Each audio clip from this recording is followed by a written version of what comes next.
जय गोपी चित चोर प्रभु जय जय जय जय। इन चरणों में राखियो सोनियो कृपा, ज्ञान भक्ति मोए दीजियो दियो दया दियो दया को। श्री वृंदावन बांके आनंद कंद भगवान की, श्री सच्चिदानंद भगवान की।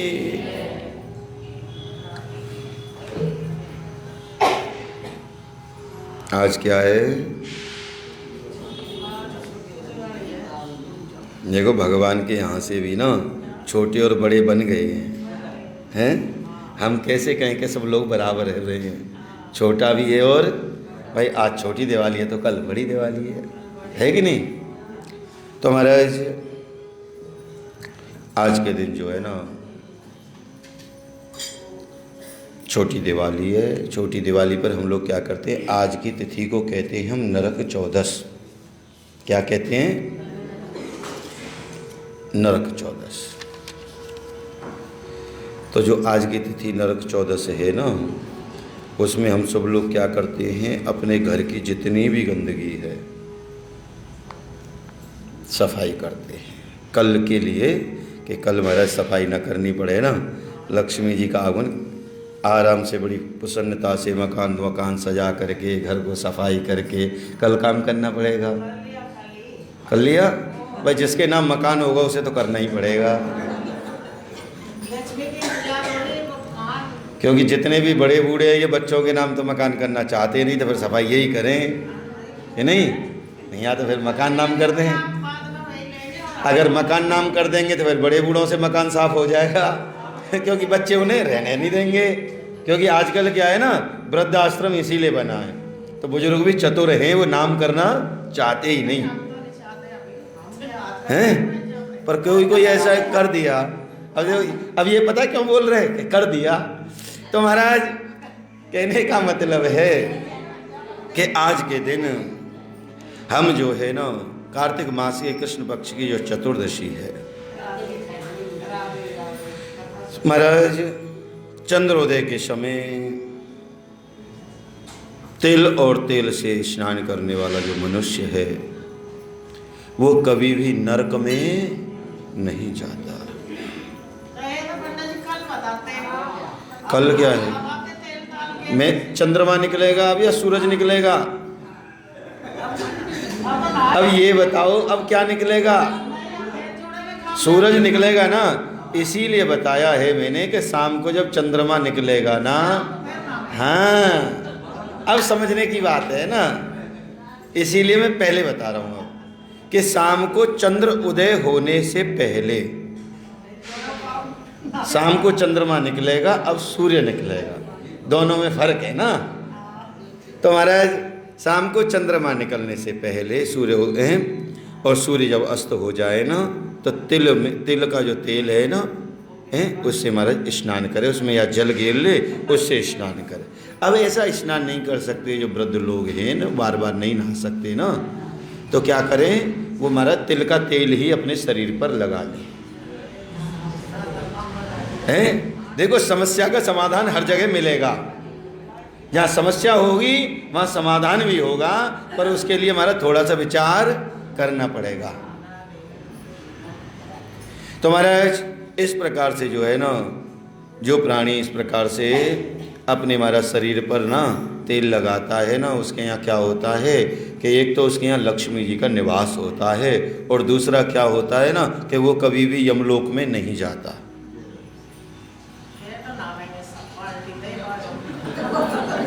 यमलोक में नहीं जाता। अच्छा, यम से इतना डर लगता है? अब देख लो भैया, यम से जब डर लग रहा है तो फिर तो देखो नहाना तो पड़ेगा ही पड़ेगा। पर आपको एक बात बताऊं ना कि उस नहाने से ज़्यादा बढ़िया क्या है कि सवेरे सवेरे और आधा घंटे जल्दी आना पड़ेगा। तो महाराज इसी प्रकार से देखो गंगा जल जो है ना, गंगा जल से स्नान करने वाला जो प्राणी है अगर हम लोग पहले जब जाते थे ना, तो पहले क्या था, जो स्नान होता था कार्तिक का, तो वो सरोवर में होता था। सरोवर का जो पानी होता था ना, वो बहुत ठंडा होता था, उसमें कार्तिक स्नान होता था। पर अब देखो मैं बताऊँ आपको, घर में नित्य प्रति नहाते हैं ना, तो सब लोगों के घरों में गंगा जल है। हाँ, तो एक ढक्कन उसमें कम से कम गंगा जल अपने जल में डालो और फिर स्नान करो, ये नियम है। अच्छा, हम ऐसे भी नहीं कर सकते ना, तो पता है क्या है कि हम स्नान चाहे किसी भी जल में कर रहे हों, हम स्नान जो है चाहे किसी भी जल में कर रहे हों, पर बोलेंगे क्या, गंगा मैया की गंगे हर हर गंगे। तो उससे क्या होगा, गंगा में स्नान करने का ही फल मिलेगा। हम लोग क्या करते हैं, कथा सुनते हैं तो बात करते हैं, ठीक है ना, 5 मिनट। कथा कहती है प्राणी के लिए सबसे बड़ी तपस्या क्या है, पता है क्या है, कि वो नित्य प्रति ये मन में विचार कर ले कि मुझे आधा घंटे मौन रहना है। ये सबसे बड़ा तप है, सबसे बड़ी पूजा है कि वो आधा घंटा बिल्कुल मौन रहेगा, वो बोलेगा नहीं किसी से। वो अपना समय कभी भी निश्चित कर ले कि मैं इस समय से इस समय तक किसी से बोलूंगा नहीं, ठीक है ना। ऐसा नहीं हो कि खांसी जुकाम हो रहा तो नहीं बोल रहा, पर उसे नियम रोज का बनाना है, एक टाइम बनाना है। ऐसा नहीं महीने में एक दिन नहीं बोल रहा, 15 दिन में एक दिन नहीं। प्रातःकाल उठो, उठ करके मौन धारण करो आधा घंटे, तो उससे क्या होगा, भगवान की पूजा में अपने मन को लगाओ, अपनी वाणी से किसी को चोट न पहुंचाओ। तो ये क्या है, ये तप है। और ये तो कोई भी कर सकता है सुबह सुबह, ऐसा नहीं है कि ये कोई विशेष ताकत की बात है या विशेष भक्ति की बात है, कोई भी कर सकता है, पर करना आसान नहीं है। एक शिष्य जो है ना, वो गुरु के पास में जाता है और गुरु से कहता है ना कि हे गुरुदेव, आपने भगवान के दर्शन किए हैं, आपने क्या किया है, तो मुझे भी करा दो, ये दर्शन जो है ना मुझे करा दो। अच्छा एक बात बताओ, अगर मैंने दर्शन किए हैं तो क्या मैं तुम्हें करा सकता हूं? हैं? अब देखो, आप लोग भगवान के मंदिर में बैठे हो और सब लोग जो है ना अपनी अपनी तरीके से, अपनी अपनी भावना से ना भगवान को निहार रहे हैं, देख रहे हैं। सब लोग अपने अपने तरीके से भगवान के दर्शन कर रहे हैं, ठीक है ना। तो ऐसा नहीं है ना, अब तुम घर यहाँ से बाहर निकलोगे ना, बाहर, और तुमसे ही पूछ लिया जाए ना कि आज भगवान के जो गले में है ना कोई माला पहन रखी थी या नहीं पहन रखी, तो मुझे नहीं लगता कि कोई बता देगा। तो फिर हम दर्शन कैसे कर रहे हैं भाई? बैठे हैं उसके सामने, आधा घंटा बैठ रहे हैं, पर हमें ये नहीं पता कि आज भगवान ने कौन से फूलों की माला पहन रखी है, तो कैसे दर्शन कर रहे हैं हम? एक बार हम गए थे ना वृंदावन दर्शन करने के लिए, हैं, तो मैं मंदिर से बाहर निकल के आया ना, तो मेरे से किसी ने पूछा, जो हमारे साथ भक्त गए थे, कि पंडित जी आज भगवान ने पोशाक कौन सी पहन रखी थी? हैं? मैंने कहा भाई पोशाक तो हमने देखी नहीं, पोशाक तो हमने, देखो ये प्रैक्टिकल है बिल्कुल। मैंने कहा पोशाक मैंने देखी नहीं। अब मैं पोशाक देखने के लिए दोबारा गया दर्शन करने, दोबारा दर्शन करके आया। अब मैं पोशाक ही देख के लेके आया और कुछ नहीं देखा मैंने। अब मैं पोशाक देख के जब बाहर आया तो कहने लगा, अच्छा पंडित जी एक बात बताओ। कहने लगे, मैंने पूछो, जो कन्हैया का जो मुकुट है ना वो कैसे कलर का था?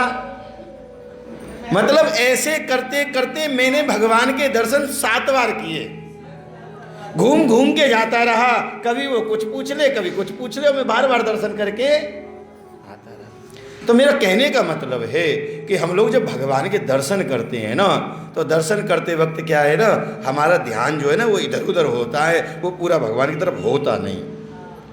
और होता भी है ना तो क्या है ना, जब हम यहाँ से जाते हैं ना तो माया हमें क्या करती है, विस्मृत कर देती है, घुमा देती है, याद नहीं रहने देती कि हम ये क्या कर रहे हैं। तो शिष्य ने कहा, गुरुजी आपने भगवान के दर्शन किए ना, आप मुझे भी कराओ। अब गुरुजी कहने लगे, अच्छा भाई कोई बात नहीं है, दर्शन करा देंगे। अच्छा तू एक बात बता, कुछ पढ़ा लिखा है क्या? शिष्य कहता है, हाँ जी मैं पढ़ा लिखा हूँ। कहने लगे, कितना पढ़ाई कर रखी है तेने? कहने लगे, मैंने ग्रेजुएशन कर रखी है गुरुजी। कहने लगे, अच्छा यूँ कि देख एक काम करते, कि क्या करते हैं, तू मुझे, मैं पढ़ा लिखा नहीं हूं ना, तू मुझे ग्रेजुएशन करा दे और मैं तुझे भगवान के दर्शन। अब शिष्य क्या कहता है, अरे गुरुजी आप कैसी बात कर रहे हो, गुरु ग्रेजुएशन कोई ऐसे ही होती है क्या? कहने लगे तो कैसे होती है, जो कि पहले हमारा नर्सरी में जाना है, केजी में जाना है, LKG में जाना है, पता नहीं, और ऐसे करते करते करते करते 1 2 4 5 10 15 जब जाके होगी महाराज बड़ा टाइम लगता है। तो गुरुजी कहने लगे तो एक बात बता, जब महाराज इस ग्रेजुएशन की कोई कीमत नहीं है, जब इसे करने में इतना टाइम लगता है, तो भगवान के दर्शन करने में कितना टाइम लगेगा? तो ये कोई आसान है क्या? तो इन्हें कागजों में लिख लिया मैंने ग्रेजुएशन कर ली और अब मेरे से कह रहा दर्शन कराओ। जब सांसारिक वस्तुओं में इतना टाइम लगता है तो भगवान को पाने में कितना टाइम लगेगा? तो मैं कैसे करा सकता हूं? दर्शन मेरा काम नहीं है कि मैं तुझे दर्शन करा दूं। अरे दर्शन तो हर मनुष्य का काम है कि वो खुद कर ले। अब ये उसे विचारना है कि वो करेगा कैसे, ठीक है ना? क्योंकि श्रोता तो कई प्रकार के होते हैं। एक सोता है, हमारे यहाँ सोते भी हैं, एक भक्त है वो सोता रहता है, ठीक है ना? श्रोता है, एक सरोता है और एक श्रोता है। सोता, सरोता और सोता, श्रोता, ठीक है ना? 3 हैं। सोता मतलब आराम से, श्रोता मतलब एक दूसरे की कमियां निकालना, ठीक है ना? अब देखो सब लोग मंदिर में आते हैं, पटवारी पे भी कथा करते हैं, पता नहीं किसी न किसी बात को लेकर के फिर तकरार करते हैं। सही भाई, सब लोग ज्ञानी नहीं है और सब लोग मूर्ख नहीं है, सब लोग ज्ञानी हैं। पर पता है क्या है, पुराण कहती है कि हरे अनंत हरि कथा अनंता। कोई उस बात को राम कह रहा है, कोई राम कह रहा है, कोई राम कह रहा है, तो कोई क्या कह रहा है, आराम कह रहा है। पर कह सब रहे हैं, बोल सब रहे हैं, बोलने का मतलब राम ही है, आगे पीछे करके कर रहे हैं कि नहीं? तो महाराज भगवान को पाना आसान नहीं है। भगवान को पाने के लिए नरक चतुर्दशी कहती है कि हमें महाराज घर की, जैसे हम घर की सफाई करते हैं ना, वैसे ही हमें क्या करना चाहिए। ये घर है ना, ये क्या है, घर है, इस घर की सफाई करनी है, इसके अंतकरण को साफ करना है, इसको पवित्र करना है, जो ये कि मन भगवान में लग जाए। जब तक मन भगवान में नहीं लगेगा ना, हमारा कल्याण हो सकता है। और ये कब होगा कि देखो इतने बड़े मकान को जो साफ कर रहे हैं ना, पहले इतने बड़े मकान को साफ करें, पहले केवल इसको साफ करें, क्योंकि ये शरीर जो है ना, ये भी मकान है। आदमी का जिस्म क्या सहता जमी पे जहान है, और एक मिट्टी की इमारत एक मिट्टी का मकान है। एक मिट्टी की इमारत और एक मिट्टी का मकान है। खून का गारा बनाया और ईंट जिसकी हड्डियां,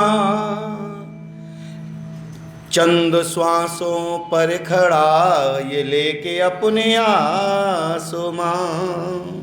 किस पर खड़ा है? श्वासों पर।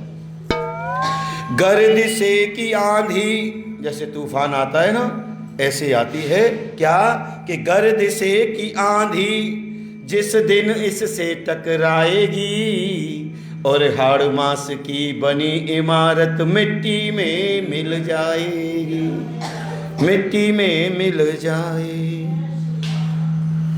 तो मिट्टी में मिल तो जाएगी, पर मिट्टी का जो तन है ना, मिट्टी का तन हुआ पवित्र गंगा के स्नान से।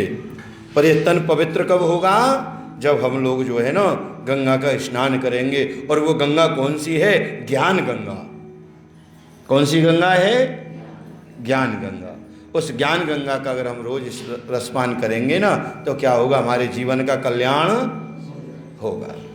तो कहते हैं महाराज, लक्ष्मी जी जो है ना उस मनुष्य पर प्रसन्न होती हैं।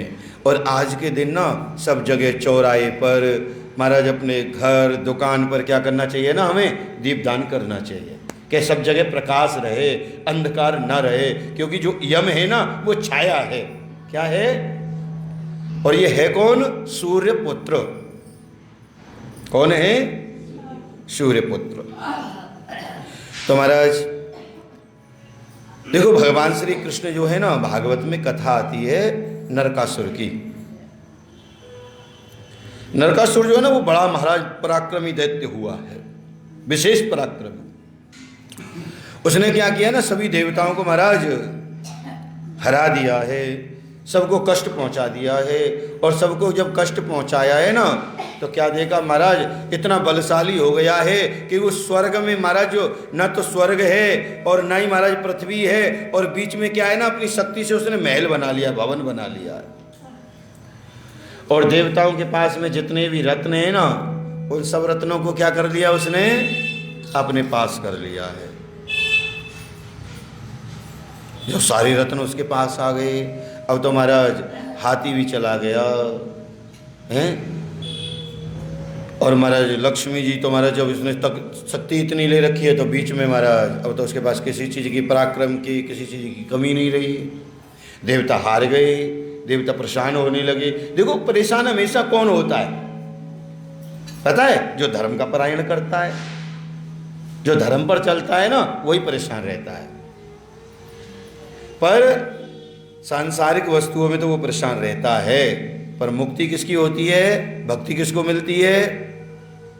धर्म को ही मिलती है। किसको मिलती है? धर्म को मिलती है। ये तो थोड़े दिन के लिए है, थोड़ा सा फड़फड़ाना और फड़ा करके चुपचाप बैठ जाना। क्योंकि भगवान भी कहते हैं ना कि जब जब होए धर्म की और बाढ़े असुर अधम अभिमानी, जब जब धरऊं में विविध शरीरा, हरऊं कृपा निध सज्जन पीरा। सभी महाराज मिल करके ना कहाँ गए? इंद्र सहित भगवान श्री कृष्ण के पास गए। अब कृष्ण भगवान जो है ना, वो 16 कला अवतार हैं, साक्षात प्रभु। उनकी शरण में गए। अब देखो, हम सब लोग जो है ना, जब हमें परेशानी आती है, संसार से कोई कष्ट होता है, तो हम सब लोग क्या करते हैं? हम सब लोग क्या करते हैं? अपनी जो पीड़ा है उसे कैसे सुनाते हैं? ईश्वर को सुनाते हैं, परमात्मा को सुनाते हैं। क्योंकि संसार के जो लोग हैं ना, वो सुनते हैं और सुनने के बाद क्या करते हैं? लोगों को बताते हैं। हम तो महाराज रो करके बताते हैं और वो हमारी बात को हंस करके बताते हैं। माइक ही चला गया।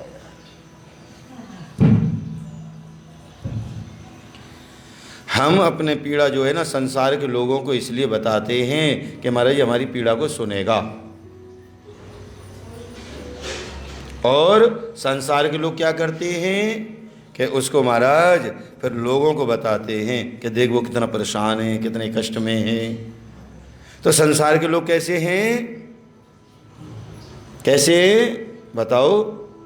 संसार के जो लोग हैं ना, हकीकत में कुछ और है और बनते कुछ और हैं।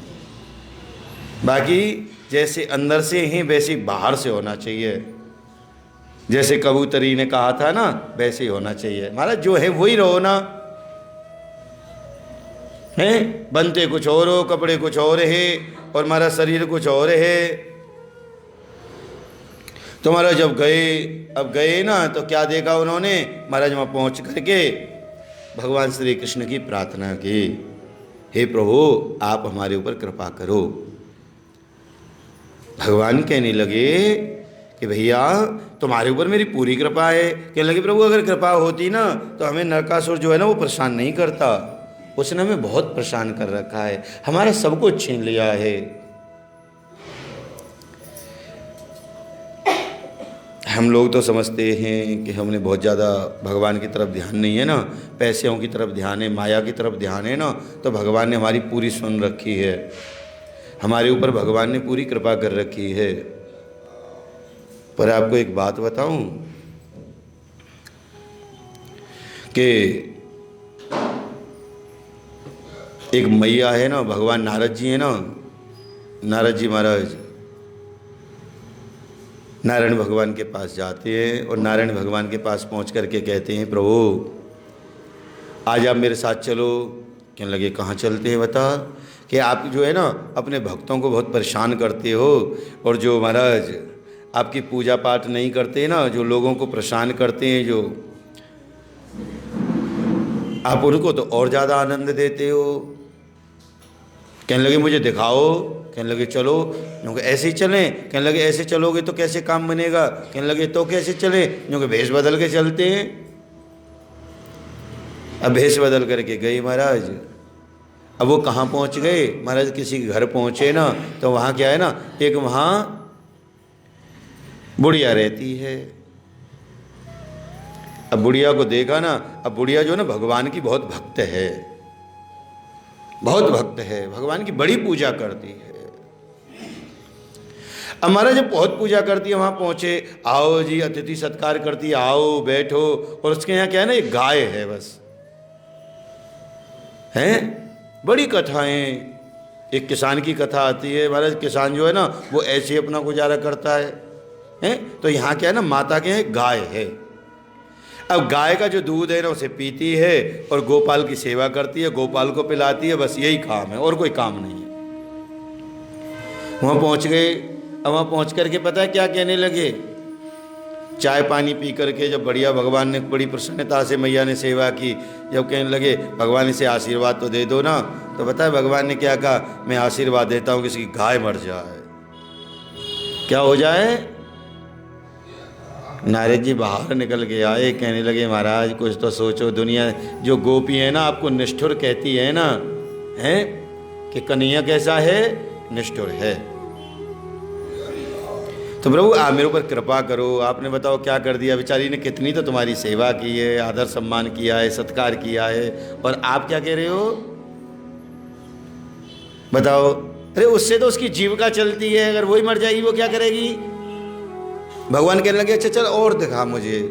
अब महाराज एक दुकान पे गए, अब दिवाली का जो समय चल रहा है ना, अब दुकान में महाराज भीड़ लग रही थी। अब बार बार आवाज़ लगाने लगे कि हमें भिक्षा दे।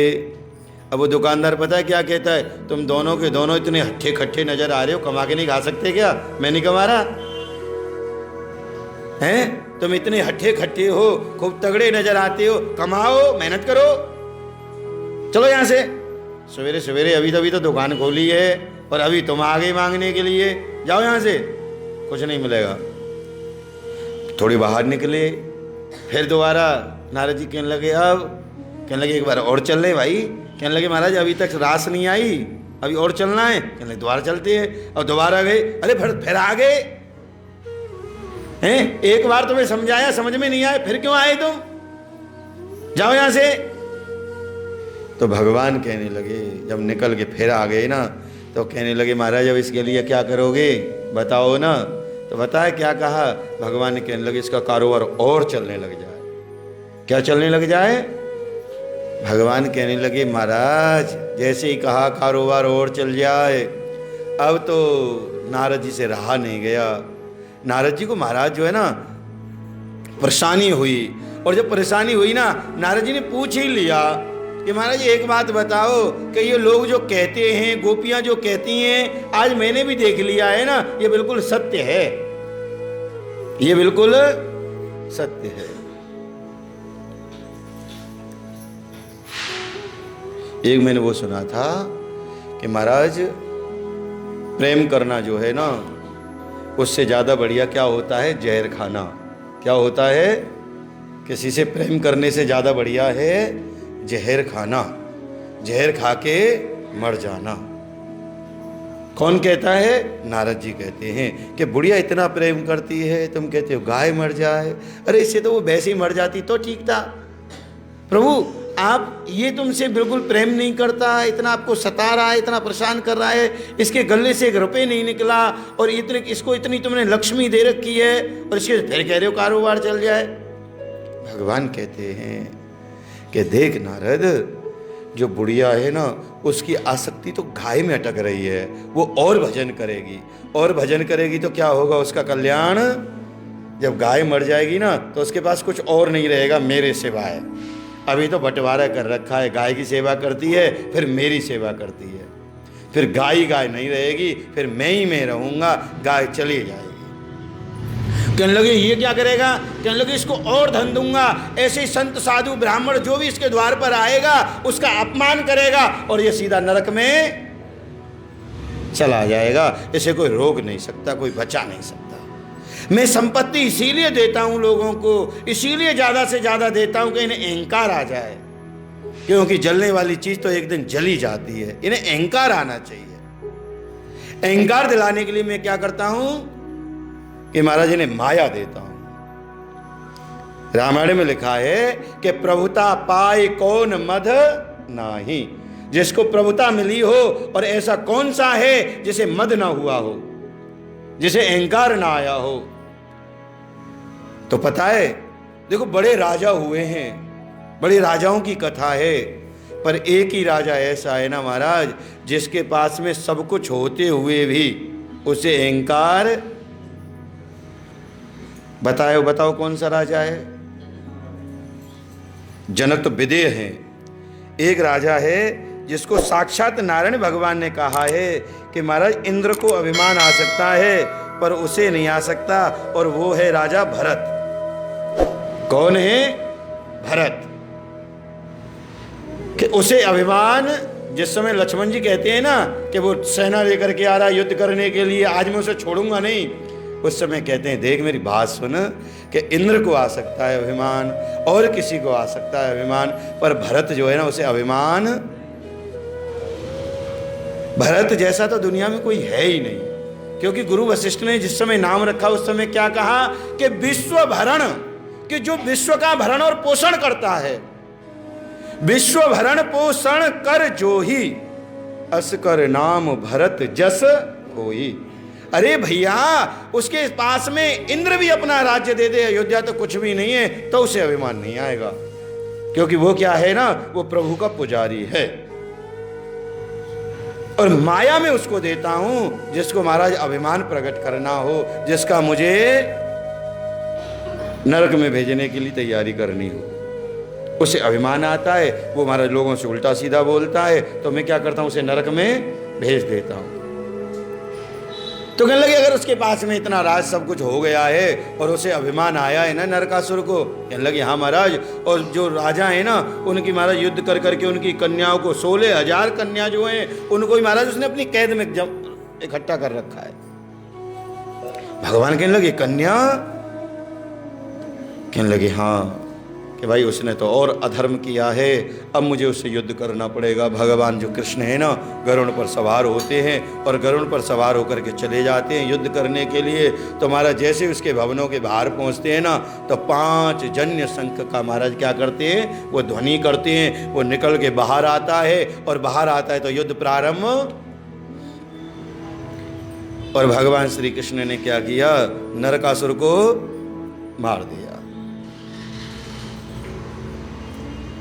अब नरकासुर को मार दिया है भगवान ने। अब तो महाराज नरकासुर से कहा देख तेरे पराक्रम जो है, तेरी शक्ति जो है ना, उससे मैं क्या हूं ना, प्रसन्न हूं। तेरे पराक्रम से और तेरी शक्ति से मैं प्रसन्न हूं। अब तू कुछ मांगना चाहता है तो मेरे से मांग सकता है। देखो भगवान की कितनी उदारता है, हैं कि जिसको मारते हैं, किसी की शक्ति से, किसी की भक्ति से मैं बड़ा प्रसन्न हूं, जो तू चाहे मांग ले। अब इससे भी कहा कि तू जो चाहे वो मांग सकता है। तो कहने लगे महाराज मैं यही मांगना चाहता हूं कि जो आज के दिन यम दीपक जलाए, और दीपक जला करके महाराज जिस कामना से वो जलाए उसकी वो मनोकामना पूर्ण हो, और वो महाराज कभी भी नरक के दर्शन न करे, उसे कभी नरक न मिले, वो हमेशा भगवान के धाम को जाए। बस मेरी यही कामना है। तो महाराज इसी प्रकार से हर जगह प्रकाश करना चाहिए जिससे छाया न रहे। और कल का जो दिन है ना, माता जी की बात मैं मानता हूँ, अब उसको भी बता देता हूँ, एक दिन पहले बता देता हूँ, क्योंकि सवेरे सवेरे काम शुरू हो जाएगा तो मैं पहले ही बताता हूँ। सो के तो तुम जगते नहीं हो। तो महाराज कल जो है ना प्रातःकाल होते ही क्या करना है, हमें स्नान ध्यान करके अपने मन को प्रफुल्लित, प्रसन्न। देखो मन कैसा होना चाहिए, मैंने बड़ी उसकी वो सुनी एक कि देखो जिंदगी में मुश्किल तमाम हैं, जिंदगी में तमाम हैं, फिर भी इन होठों पे मुस्कान है। जीना तो हर हाल में पड़ेगा, फिर हंसने में क्या नुकसान है, फिर हंसने में क्या नुकसान है। हंस के जियो, प्रसन्नता से जियो, हैं। तो महाराज सुबह प्रातःकाल उठ करके प्रसन्नता के साथ में भगवान का गीत आनंद वाद्य करे और महाराज अपने घर को सुंदर सजा करके लक्ष्मी जी की प्रार्थना करे, जब पूजन करे और लक्ष्मी जी से एक ही प्रार्थना करे कि माँ आप तो आओगी आओगी ना, पर आपके साथ में क्या है ना, रिद्धि सिद्धि आए। क्योंकि जो मेरा मन है ना, जो मेरी बुद्धि है ना, वो विपरीत ना हो।